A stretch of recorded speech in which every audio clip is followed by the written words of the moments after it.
road work ahead. Theo begins with a big, dumb grin on his face. I can see the whites of his teeth in the corner of my eye. Don't say it, bro, I interrupt, my fingers flexing on the steering wheel. You don't need to say it. Yeah, I sure hope it does, he finishes, chuckling as I mutter under my breath. I've always hated that stupid vine. How are we doing on time, I ask him, changing the subject. He checks his watch, his phone, and the car's clock. All in sync, dude. 2:17 a.m. We've got 5 minutes. Perfect, I respond as we drive down the length of a dark and empty highway. We're actually going to make it this time. Have we got far to go? No, I tell him. Just a bit further on. It's hard to see, but there are a lot of hills just ahead to the right. That's where we're going. Right, he responds, settling back into his seat. The highway stretches through a long, dark section of the country. There aren't many trees, but the cornfields grow high, tapering off as the hills rise. There's a subtle turnoff from the highway coming up, leading through these hills. That's where we're headed. You have to time it just right if you want to play the roadworks game. The clock ticks. 2:18 a.m. Damn, we're actually going to make it, I reply. Are you nervous, man? Nervous, Theo laughs. Nothing's going to happen, Dara. It is, I'm telling you. It's been done before, I reply as we race through the night, the engine a subtle backing track. Yeah, we'll see about that, Theo says as the corn and the hills roll by. The time ticks on. I shift in my seat, my throat going dry. Though Theo refuses to admit it, he's anxious too. The atmosphere in the vehicle has changed. We're here, I murmur, slowing the car as the clock ticks over to 2:21. Turn right. Then you have reached your destination, the voice of the GPS announces. I do so, bringing the wheel around in an arc and turning off from the highway. I wind the car between the hills that rise up around us. At last, just as the clock hits 2:22, we come to a stop at a traffic light. It appears to be a temporary installment, but I've never known it not to be here.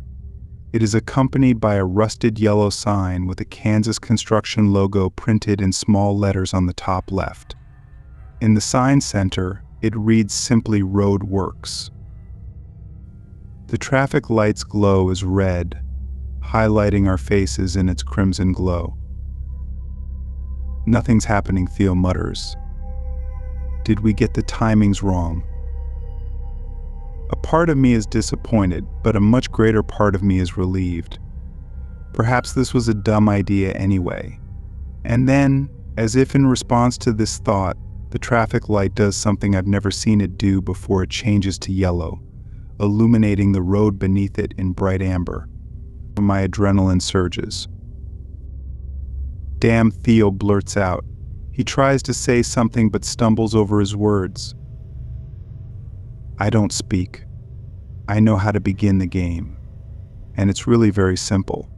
I slam my foot down on the accelerator and the car lurches back into life.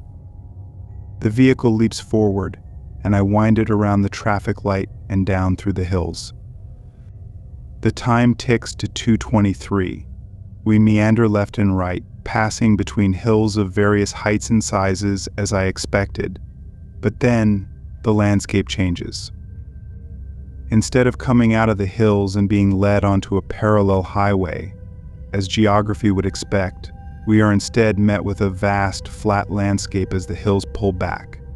It is a moonless night, and our only source of light comes from the beams of the car itself. Ahead is the road, and to either side are grim and empty fields, sparse pieces of rotted fence, dead crops, all fading away into the void at the light's edge, the total and surrounding darkness of the night. My heart pounds. Jesus, Theo says. Oh God, this is real, it's real, we're actually playing. Of course we are, I reply. I told you so. Remind me how it works again. His voice is tinged with fear now. I can hear it. The rules. What do we win? They say that the game gives you what you need the most. Great, he forces out a weak laugh. PlayStation 5 it is, then. Yeah, maybe, I reply, deadpan. If we win, what do you want? It's what you need, not what you want, Theo. Fine, what do you need? I consider. I don't know, man. A new family would be a good start. A new life. Theo does not respond directly to this. We've talked about it before. Instead, he changes the subject. You said, if we win, if. So how do we lose? I don't reply. I just grip the wheel a little tighter. We just have to stay on the road till the end, I say eventually. That's the rule of the game. Don't leave the road. Follow the road till the end. Till the end, he repeats. And we are quiet for a while after that, driving steadily through the wastes in the shadow. The tension rises until Theo can take it no longer. Let's put some tunes on, he says, tapping play on his phone, still auxed. What the hell, I ask him as the intro to Toto's Africa starts blaring obnoxiously from the speakers. Bro, turn that off. Why, he asks, holding his phone away out of reach. It's a banger, he starts humming along to the opening beat. Theo, turn it off, I reach out again, trying to grab his phone. Why? It's not against the rules, is it? He starts to sing along. I look down to the OEX and pull it from the plug. In that second, the split second that I have my eyes away from the road, the car drifts ever so slightly, and with a loud and sickening crunch, it lurches up and then back down with a thud. Christ, Theo shouts as we are slammed up and down in our seats. Panicked, I swing the steering wheel around and press my foot down on the brake, and the tires screech as the car comes to a quick stop, still on the road but now at a slight angle. We turn to look through the rear window. My pulse is racing. Theo is grabbing my shoulder. Dara, you hit something. Oh God, what was it? Is it moving? I squint. It wasn't a person, was it? Did you see any movement? No, but I mean it was dark, so. You were distracting me. Me? What the hell, dude? But our fight comes to a quick halt as a beep bids us turn swiftly around. The GPS has begun to glitch and blink. Its pleasant white glow screen now shines in a sinister warning red. Black text appears across the ruby screen, follow the road. We stare at this text, Theo and I. Then Theo glances back over his shoulder. His eyes widen. Bro, he mutters. It's gone. I turn around to look, and sure enough, the large dark shape that we hid in the road has vanished. I think we need to keep driving now, Theo says as a creeping, lurking terror begins to slink into my mind. I don't respond. I don't need to. I just sit back in my seat, push down the handbrake, and drive us off, quicker this time than I was driving before. The GPS remains unchanged, black text on a red background. The car sails through the night. Was that part of the game, I ask Theo. Do you think? I don't know, dude. You know more about this game than me. It just disappeared. It must have been alive. Well, if it moved, then it must be fine, right? It wouldn't be a person. What would a person be doing on foot out here?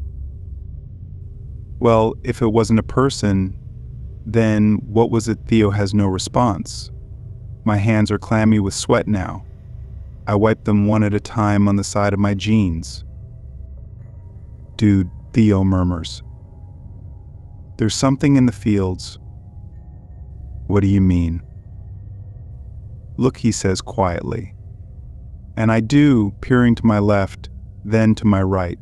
I can't help but catch glimpses of rustling in the long grasses. The headlights catch curious little shadows darting between the broken fence posts, but every time I try to look directly at one, it has already disappeared. More and more of this rustling takes place around us, shivering grass, small little shadows, dozens, then hundreds. I put my foot down on the accelerator, and the car picks up speed. Maybe we should turn back, Theo asks out loud then. We should turn back, bro. We should turn the hell back.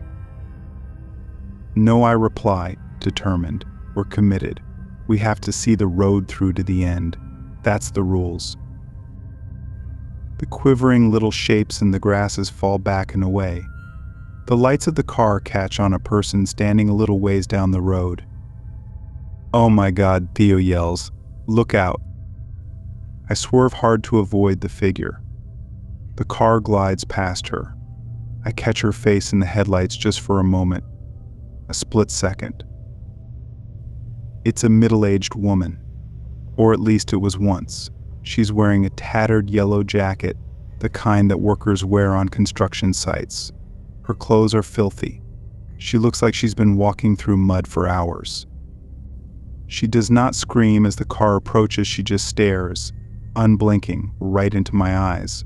Her jaw is slowly working up and down, but no sound escapes her open mouth. Fing hell, Theo shouts, the blood drained from his face. I keep driving, and after the briefest hesitation, Theo's eyes snap forward, and he looks out of the rear window. She's gone, he breathes, his voice shaking. She's gone, man. She just vanished. Don't look back, Theo, I tell him. Don't look back, he turns back around and stares out the front window instead. I tell myself to focus on the road, and we follow the road. The clock ticks over to 2:25 a.m. We approach another temporary traffic light. It is dead off. No light shines from it. Beside it, another sign stands. The sign, identical to the first, now reads "End of Road Works." Theo exhales deeply.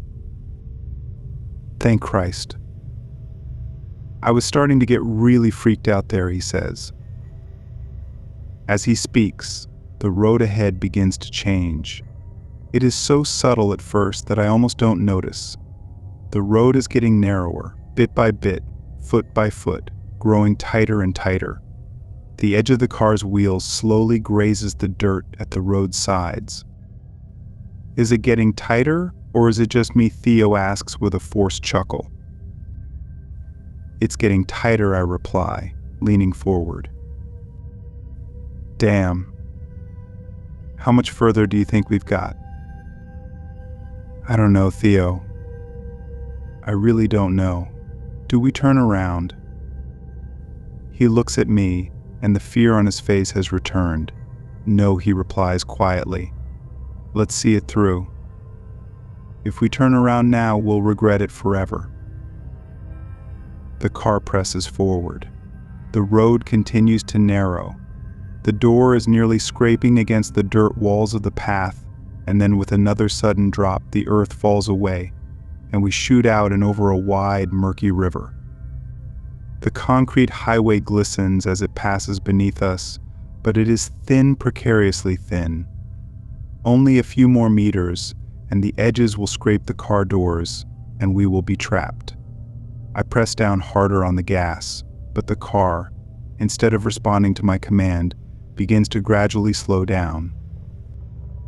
Come on, I mutter under my breath. Come on, you piece of crap. Dara, something's on the road. It's in the way. I squint, and sure enough, a shadowy figure, barely more than a shadow, has appeared ahead. It is a single worker, standing in the middle of the road. He's wearing a hard hat. He is facing away from us. I can't even see his face. "What is he doing?" Theo asks in a panic. Is he real, or is he some part of the game? I don't know, bro. Should we drive around him? There's no way to fit the car past him. Drive through him then. Just hit him. I hesitate, but as the car begins to grind to a halt, I press my foot down hard. It does little to help. The wheels squeal as they struggle to grip the road. The needle of the speedometer creeps to 0.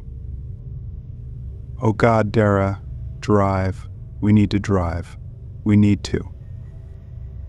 He stops dead as the worker turns to face us. The man is old beyond years.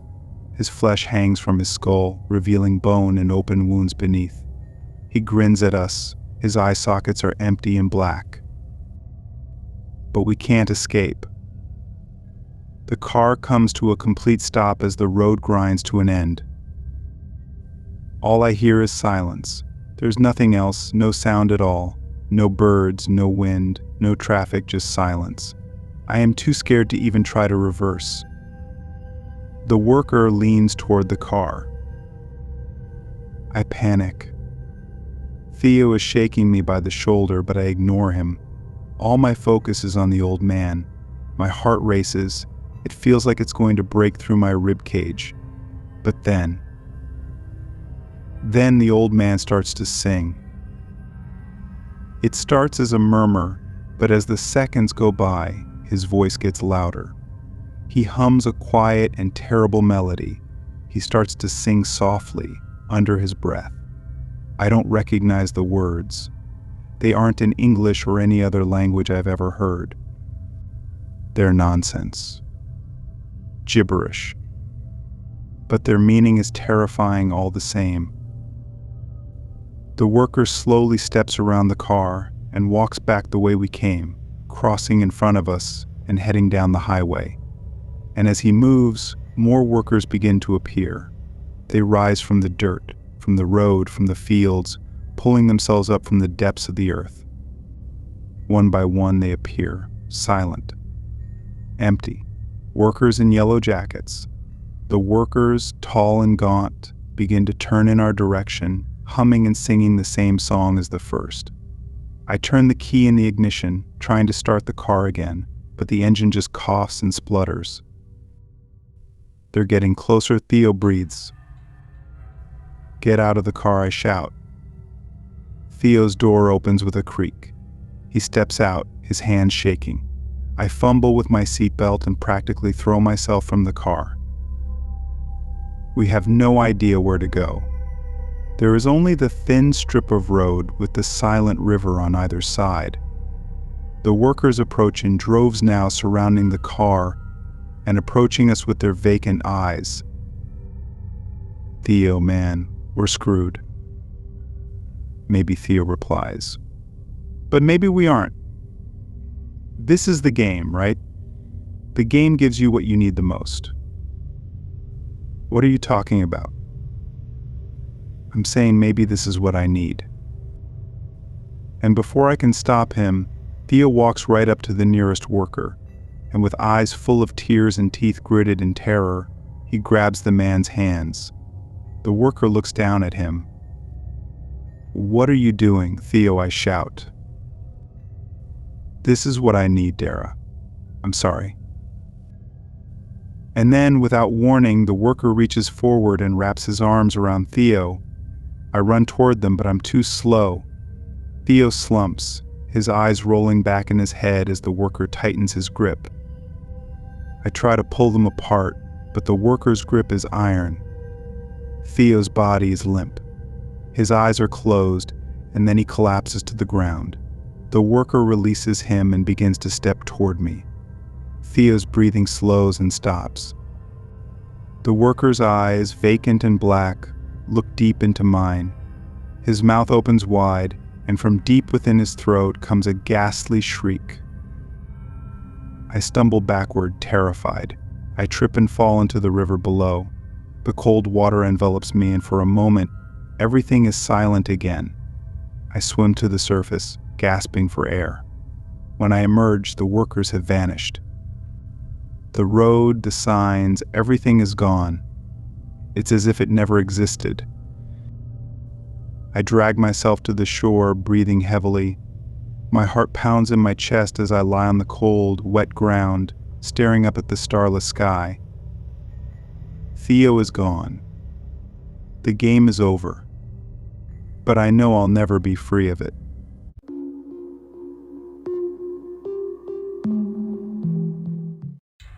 My friends and I decided to see the country. We had grown up around the Sacramento area, and as much as we loved our native California, we knew the lower West Coast hardly represented the United States. There is a huge stretch of land between the coasts called America, or so some would have you believe. I didn't want to go off to college and into full-time work without having a story or two to tell my dorm mates. Cut to about 3 days into the journey, we're on our way to our first real stop in Boise, Idaho. My buddy hooked his iPhone up to the minivan speakers via an auxiliary cable and played every single road trip-related song he could find. I might have been annoyed if his music taste wasn't so good. Keep your eyes on the road and your hands upon the wheel, we all roared along with Jim Morrison, Roadhouse Blues blasting so loud I could barely hear the van's engine. It was so much fun. We dreamed up the ultimate road trip, and now we're actually living it. I didn't even need a beer to feel the buzz of it. Just a few miles outside of Boise, saw someone standing by the side of the road in the distance. It's important to remember the frame of mind we were in, romanticizing the road. We were all Jack Kerouac that day. I mean, I'd never normally stop for a hitchhiker. I'd watched way too many horror films. But since there were 4 of us packed into that van, a kind of collective bravado had taken over us. As we passed the dude and saw he actually had his thumb out, we collectively flipped. I stopped the van in the middle of the road and slowly started reversing up towards where this guy stood. In a ride, dude, he instantly looked elated. He'd obviously had no luck for a few good hours, and a van full of teenagers was like a godsend to him. I could kind of see why people might pass him. He looked a little rough, with this weird kind of young old vibe going on. Like his clothes were fairly modern, but his skin was leathery as all get out, like he'd spent all day underneath the Utah or Nevada sun. "Hey, why all going to Boise?" asked in a gravelly voice. "Sure are, dude. Hop in." So the guy told us his name was Jimmy and that he was from Idaho originally but had spent a lot of time out of state for work. We asked him what he did for a living, and he gave us some weird answer about being a contractor. He said his last job was really constrictive, and he was happy to get away from it and was just heading back into Boise, some old friends. He started telling us stories from time to time on the road, and it sounded like he was something of a wild child in the early 80s. He went to California looking for work and ended up getting in a few scrapes with the law. At one point, one of my buddies asked Jimmy if he'd spent any time inside. I really don't know what he expected the answer to be, but all of a sudden, Jimmy's tone changed completely as he shot my friend a daggered look. "No, and I don't ever intend to," he replied contemptuously. The atmosphere in the van shifted. It was super awkward for a few miles, but the conversation soon returned to normal, with us swapping stories and sharing laughs. After about an hour or so of continuous driving, we were getting closer and closer to Boise's. But it was around then that we hit our first serious speed bump. I looked in the rearview mirror and saw an Idaho State Police cruiser speeding up behind us. I moved over a little to let it pass, only it didn't. Then Jimmy saw the cop car and ducked down in the seat. We started laughing and joking about him being a fugitive or something, but he didn't join in. He just stayed down in the seat and didn't make a sound. As soon as the cop car's lights turned on and the siren blared across the highway, I knew what was about to happen. It was like I could see the whole thing pan out in my head in slow motion, and I was powerless to do anything to stop it. It was far too late for that. I actually started slowing down to pull over, purely wishful thinking on my part. I expected to hear Jimmy say something, and I was right, only it wasn't him that spoke first. "What? You have a gun?" one of my buddies cried. "You keep this thing moving. Don't stop for nothing." I heard him cock the hammer on his weapon. I didn't even turn around to see what it was. "You slow this van down, and I must shoot every single one of you you hear." I've never been so scared in my entire life. I could hear the cop shouting over his loudspeaker, "Driver, pull the vehicle over to the side of the road right now," but I couldn't. We were trapped. It was only about then that I checked the fuel gauge out of habit. It turned out to be a godsend. In our foolish revelry, we had passed numerous gas stations we really should have stopped at to refuel. Now we only had a few miles worth of gas. All we'd have to do was wait for it to run out. I remember feigning a kind of solidarity with the guy, assuring him I wouldn't pull over until we'd passed the state lines on the other side of Boise. My buddies must have thought I was nuts, but they didn't know what I did. They didn't know that all we had to do was run the clock out. "Oh, we're running out of gas." "I'm sorry, dude. I'm gonna have to pull over." "Your best chance is to just jump out and run. Just run and never look back." Jimmy ate it up. It was an Oscar-winning performance, if I do say so myself. He actually patted me on the shoulder as I slowed the van down and edged over to the roadside. "You're a good kid. You'll do all right," he said. I remember his breath smelling rotten.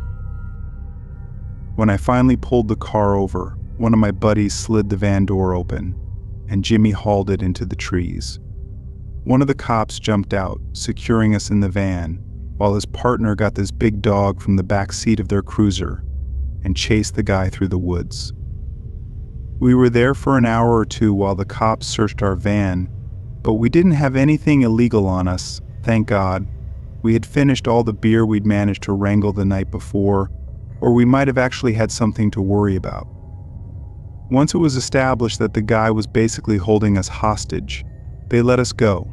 One of the cops actually told me I did the right thing. They didn't catch him, and as far as I know, they never have. Whatever the case, I know Jimmy can't have been the dude's real name. No one was hurt, nothing was damaged, but still I have zero intention of ever picking up a hitchhiker again.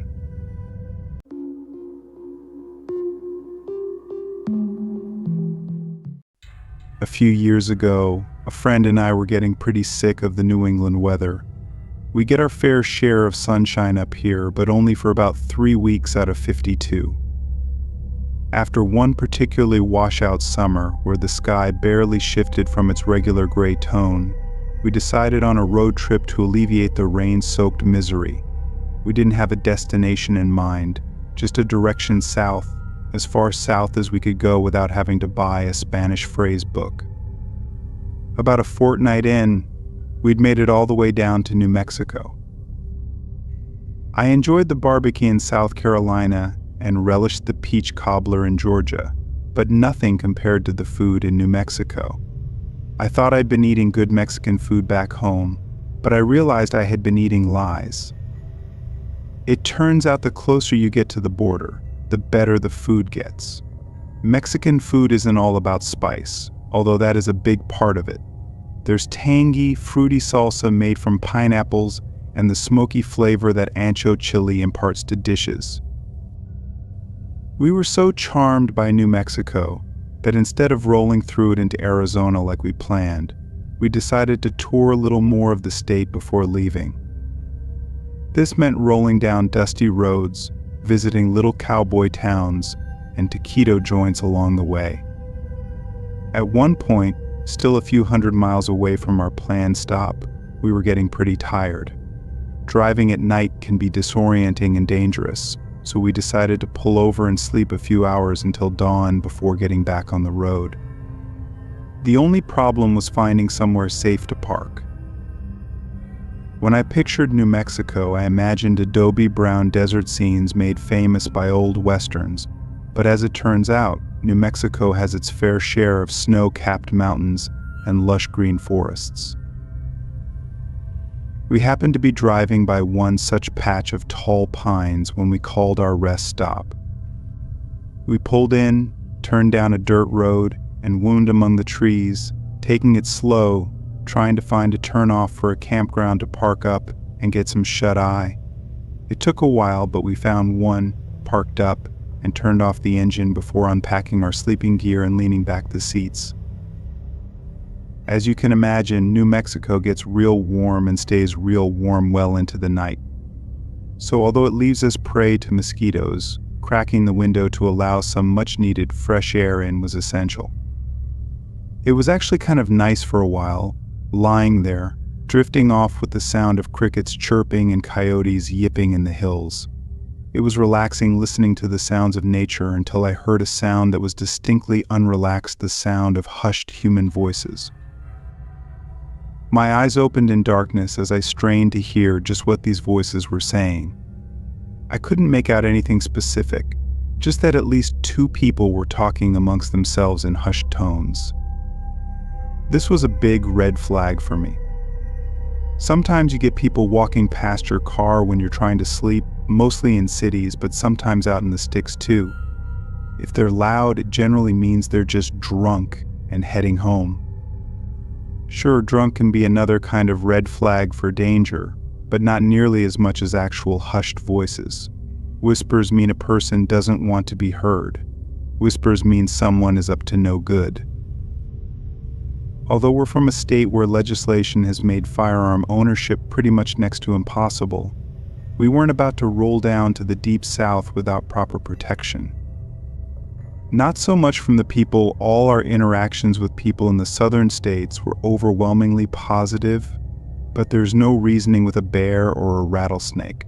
So we stopped at the first gun show we found in West Virginia to pick up something small but powerful, a .44 snub-nose revolver. The moment I heard those hushed whispering voices, I popped the glove compartment and took it out. After making sure it was loaded, I leaned over to my buddy and gently shook him awake. "Huh? What? What time is it?" His eyes were bloodshot, his voice croaky. "Listen to me," I said. The fear in my voice had him paying attention. "There's someone outside."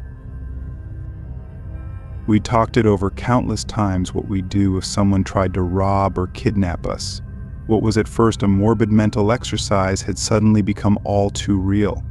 We decided to get out and confront whoever was out there, hoping they'd hear that we were armed and scared and take off. It could have just been a few kids hanging around drinking, but it's always better to be safe than sorry. So we got out, me with the flashlight in one hand, the revolver in the other. We were both shining flashlights into the trees, but seeing nothing. We hadn't heard any voices since we got out of the car, and I was hoping they just moved on. But like I said, better safe than sorry. "Hey, anyone there?" my buddy called out into the darkness. We gave it a minute or so, and no one replied, but that didn't mean we felt safe and sound. So we started walking into the trees, trying to find whoever was whispering. I expected to find a handful of thugs who were going to rob us of our car and wallets, but what we found was much, much worse. The thing that hit me first was the smell. The further we got into the trees, the stronger the sickly sweet smell of hot garbage seemed to be. Neither of us had ever smelled anything like it in our lives, so it wasn't like we had anything to compare it to. It wasn't like we recognized it or anything.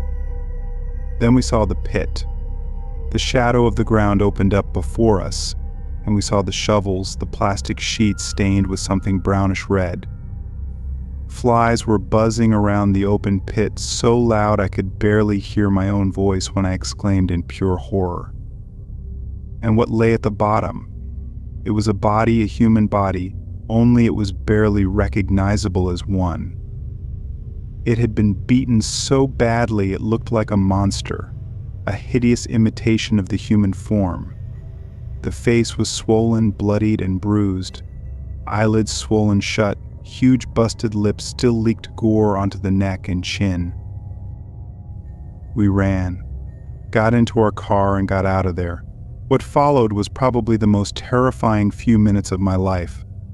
I expected to see another vehicle's lights appear on the road behind us, getting bigger as they got closer, chasing us down to silence us forever. But they didn't. Nothing happened. The adrenaline had us so wired that we drove all night to the next town, calling in at a local sheriff's department as soon as we arrived. We didn't stay long in that area, so naturally we didn't hear back from the cops regarding what happened to the body or if they found the guys trying to bury it. But I still think about it every now and then and what that poor person could have possibly done to deserve to die in such a way.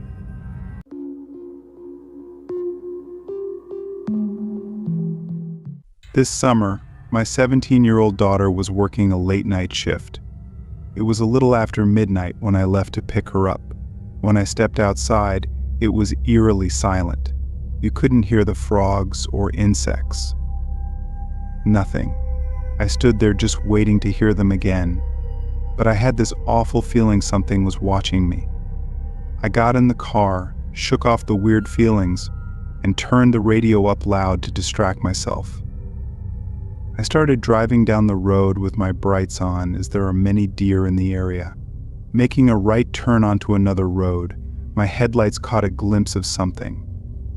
It was black, quick, and jumped from the roadway onto the side of a steep hill on the opposite side. I was scared at this moment and afraid to drive past this area. For the remaining drive, I kept trying to rationalize what I had just seen. Was it a deer, some animal, maybe an alien? The possibilities were endless, but I had never seen anything like it. When we made it home, the nightlife noises were back and thriving. There was no eerie feeling that something was lurking nearby. A few weeks had passed, and I spoke with a neighbor that lives 10 minutes away. We live way out in the country, and she said some weird things had been happening around there. I thought maybe she meant a thief or coyotes were around. Then she said, "You might think I'm crazy, but," and goes on to tell me how silent it would get at night more often. There were some dark figures that they had seen, not just her, but also a few other people that lived nearby. I told her of my ordeal and explained exactly what I had seen because I'd never seen anything else like it. She asked me, "Did it look like a Dementor from Harry Potter?" "Oh my God, yes," I replied. She then told me her sister-in-law was out visiting and left after it was dark to go home, driving close to the area where my house is located. My neighbor gets a call from her sister-in-law, screaming and crying hysterically. They drove to where she was, and she was too scared to even open the car door. They convinced her to finally get out of the car. She was shaking and could barely speak, but she managed to tell them that as she was driving past the same spot where I saw the figure, something emerged from the woods. It was tall, black, and seemed to glide across the road in front of her car, disappearing into the darkness. They brought her back to my neighbor's house, where she calmed down enough to explain what had happened. She described feeling an overwhelming sense of dread and coldness, as if all warmth had been sucked out of the air. She couldn't shake the feeling of being watched even after they brought her inside. After hearing her story, I realized we weren't alone in our experiences. There was something strange happening in our quiet rural community. We never did find out exactly what those dark figures were, but from then on we were always a little more cautious when driving or walking alone at night. It was a summer we would never forget, filled with mystery and a lingering sense of unease whenever the night fell silent.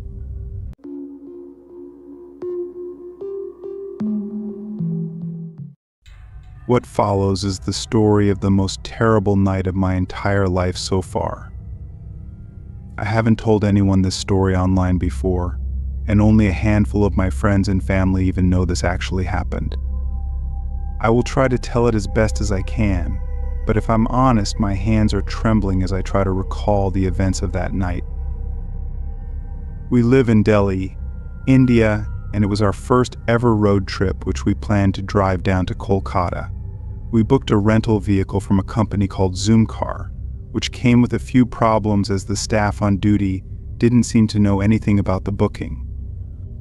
But eventually, after some complaining, we managed to convince them to rush through some paperwork with a bribe, and they got us the rental license. Anyhow, we managed to actually get our vehicle without much time wasted, and we were very excited to finally be on the way to Kolkata. About 60 kilometers away from Howrah, which is a suburb of Kolkata, at about 9 that evening, we acquired the necessary things, which were obviously cigarettes and beers that we purchased from a local bottle shop. We would drink them on the way to save some time. We stopped briefly to have our dinners at a roadside restaurant, then carried onward towards Kolkata. A few hours later, closer to midnight, we were rolling along this big Indian highway, listening to that Avicii song, I Took a Pill in Ibiza. We were in the car, smoking cigs, and listening to the songs. Our playlist was fantastic because everyone was a music lover. There were 8 of us in total, so it was quite the ruckus inside the van.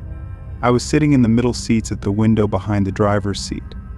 I lit a cigarette, and I was feeling incredibly relaxed. I had cracked the window and the cool breeze was touching my face. I was playing songs and was just scrolling Instagram feeds. Everyone was enjoying it. It had been raining slowly from the evening, but around 1:30 a.m., our driver lost control. The car smashed through the metal fence at the side of the road and fell into a deep pond. For some minutes I was rendered unconscious, but the water level soon stabilized, and we looked for the first chance to get to safety. The one who was sitting in the front next to the driver's seat broke the windshield as it was already cracked. We got out and we were drenched in water. I took my phone, as it was my phone playing the song Rich Love by Honor Republic. Everybody else's phone was nowhere to be found. Nobody was hurt, except 3 of us, including me. I was bleeding in the rain, and my light t-shirt was drenched with blood. I was bleeding from my ears and fingers of my right hand. I couldn't stop the bleeding. Simultaneously, the one who was driving got hurt in the legs from the accelerator, and the one who was sitting next to him got hurt in the ears and nose. I got myself out of that pond, taking the support of my friends and the wrecked car.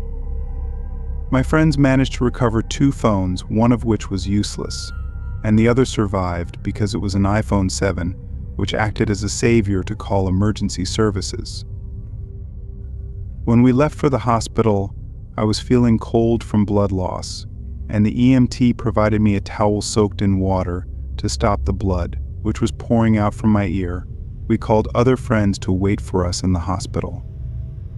When Baiwani arrived, I got 7 stitches in my ears, and my friend who was sitting in the front seat got 5 stitches. The other one who was driving didn't take the treatment. We reported the accident to the Zoomcar staff. We got the case settled in the police station by paying them, of course.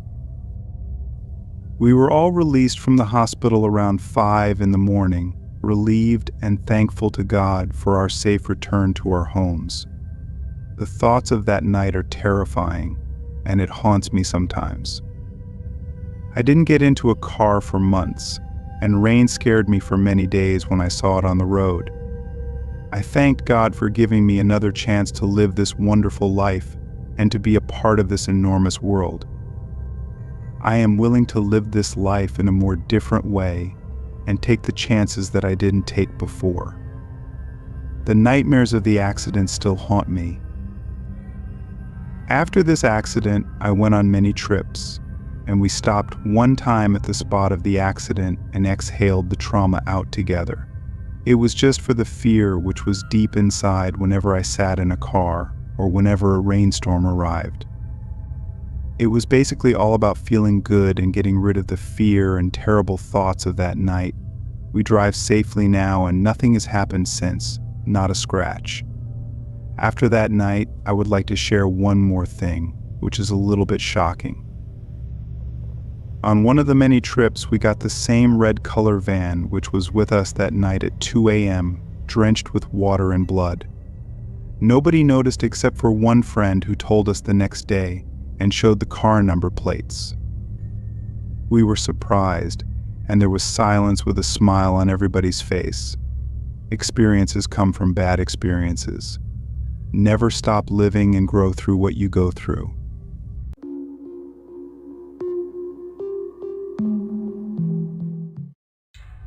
Lyle Thomas McCann was born near Red Deer, Alberta, on August 24, 1931, as part of a large family of Scottish descent. He met his wife Marie in Torrington in the early 1950s, and the couple married just a few years later, eventually moving to St. Albert in 1964, where they lived ever since. Lyle was employed for most of his life as a long-haul truck driver, making journeys all over Canada and the United States to support Marie and their 3 children. On July 3, 2010, Lyle and Marie McCann left their St. Albert home for a vacation.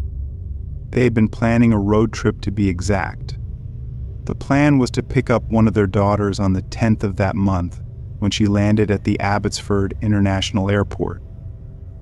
On the day of their departure, they were spotted by witnesses at a Superstore gas station, filling up the tank of their 1999 Gulfstream motorhome with a green Hyundai Tucson attached via a trailer. It is believed that the couple drove down the Yellowhead Highway on their way to the airport.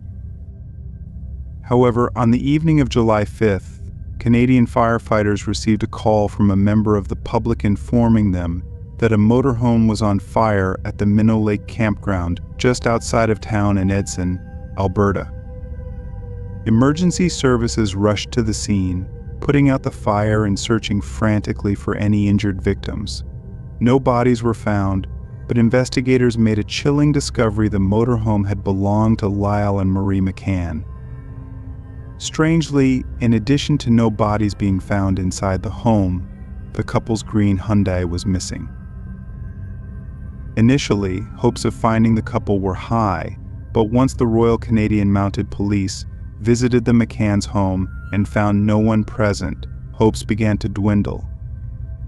The McCanns had planned to pick up their daughter Trudy from Abbotsford International on July 10th, but when the McCanns failed to arrive at the planned date and time, their daughter Trudy Holder began to worry. It wasn't like her parents to be late, and if they were, it went without saying that they would have notified her in advance. She tried to contact them but received no response. By this time, it was clear that something was terribly wrong. On July 10th, the same day Trudy had expected to meet her parents, she reported them missing. A massive search effort was launched, involving police, search and rescue teams, and volunteers.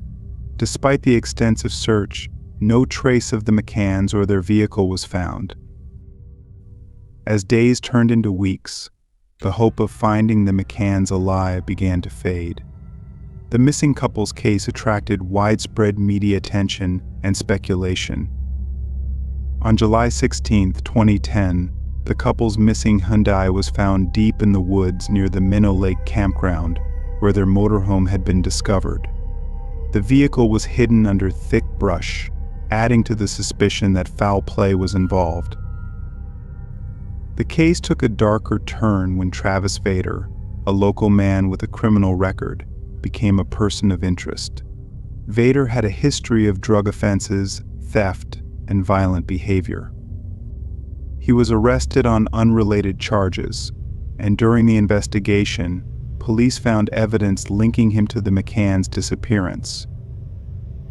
In July 2011, a year after the couple vanished, Vader was charged with their murders, even though their bodies had not been found. The trial was complex and controversial, with many questioning the evidence against Vader. Despite this, in September 2016, Vader was found guilty of second-degree murder. However, this conviction was later reduced to manslaughter. Vader was sentenced to life in prison with the possibility of parole after 7 years. The case remains one of Canada's most haunting mysteries, as the bodies of Lyle and Marie McCann have never been found, leaving their family and the public without closure.